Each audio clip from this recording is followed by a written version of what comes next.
தற்போதைய காலத்தை பொறுத்தவரையிலும் விண்வெளி ஆராய்ச்சி அப்படிங்கிறது வந்து மிகவும் அபரிவிதமான வளர்ச்சியை கண்டறிவதை வந்து காணக்கூடியதாக இருக்குது. இந்த சந்திரன், செவ்வாய் மற்றும் சூரியன் போன்றவற்றை ஆராய்ச்சி செய்யும் அளவிற்கு வந்து இந்த விண்வெளி ஆராய்ச்சிங்கிறது வந்து வளர்ச்சி அடைந்திருப்பதை நம்ம வந்து காணக்கூடியதாக இருக்குது.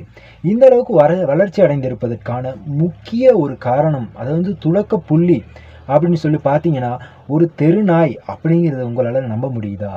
ஸோ அதாங்க உண்மை. ஆரம்ப காலங்களில் வந்து இந்த விண்வெளிக்கு மனிதன் சென்று ஆராய்ச்சி செய்துட்டு வர்ற அளவுக்கு வந்து அப்போது வந்து தொழில்நுட்பம் வந்து குறைவாக இருந்ததன் காரணமாக விலங்குகளை அனுப்புறதுக்காக அவங்க முடிவு பண்ணாங்க.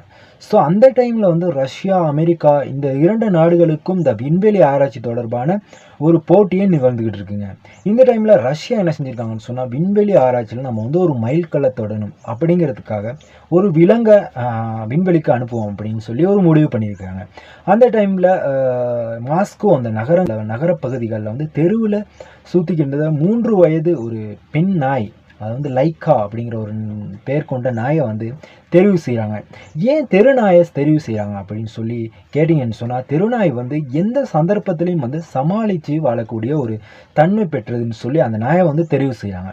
தெரிவு செய்த அந்த நாயை வந்து பல விதமான ட்ரைனிங் கொடுக்குறாங்க அந்த நாய்க்கு. அது வந்து உணவு மற்றும் அந்த விண்வெளி பயணத்தின் போது ஏற்படும் பிரச்சனைகளை வந்து சமாளிக்கக்கூடிய அளவுக்கு வந்து அந்த பயிற்சிகள்லாம் கொடுக்குறாங்க. அந்த மாதிரி பயிற்சிகள் கொடுத்துட்டு அந்த நாயை வந்து ரெடி பண்ணி 1957ஆம் ஆண்டு ஸ்பேஸ் ரேஸ் என்று அழைக்கப்படக்கூடிய சோவியத் ரஷ்யாவுக்கும் அமெரிக்காவுக்கும் விண்வெளி ஆராய்ச்சியில் போட்டி நிகழ்ந்த காலகட்டத்தில் தான் வந்து இந்த லைக்கா நாய் வந்து விண்ணுக்கு அனுப்பப்பட்டதாக சொல்லப்படுகின்றது.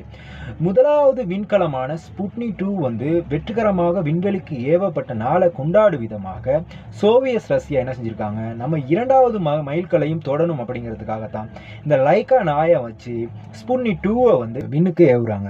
அந்த நாய் சென்று 3 மணித்தியாலத்திலே வந்து அந்த நாய் வந்து இறந்து விடுதுங்க. சோகமான ஒரு மரணத்தை வந்து சந்திக்குது.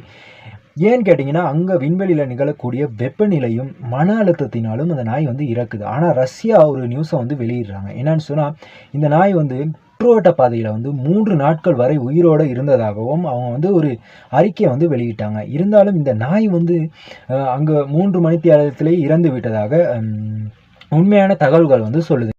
ஸோ இந்த லைக்கா நாயின் உயிர் தியாகம் தாங்க எதிர்காலத்தில் மனிதன் வந்து விண்வெளிக்கு சென்று வர முடியும் அப்படிங்கிறதுக்கான விலை மதிப்பற்ற தகவல்களை தந்ததாகவும், தற்போது கூட இந்த நாயின் உயிர் தியாகத்தை வந்து விண்வெளி ஆராய்ச்சியாளர்களால் மறந்துவிட முடியாத ஒன்றாகவே இருக்குதுங்க. ஸோ இந்த நாயை பற்றி நீங்கள் என்ன நினைக்கிறீங்க அப்படின்னு சொல்லி கமெண்ட்டில் சொல்லுங்கள். என்னோடய சேனலில் உள்ள வீடியோக்கள் அனைத்தையும் பாருங்கள். இந்த வீடியோ உங்களுக்கு பிடிச்சிருந்துச்சுன்னா லைக் பண்ணுங்கள், ஷேர் பண்ணுங்கள், கமெண்ட் பண்ணுங்கள், முக்கியமாக சப்ஸ்கிரைப் பண்ணுங்கள்.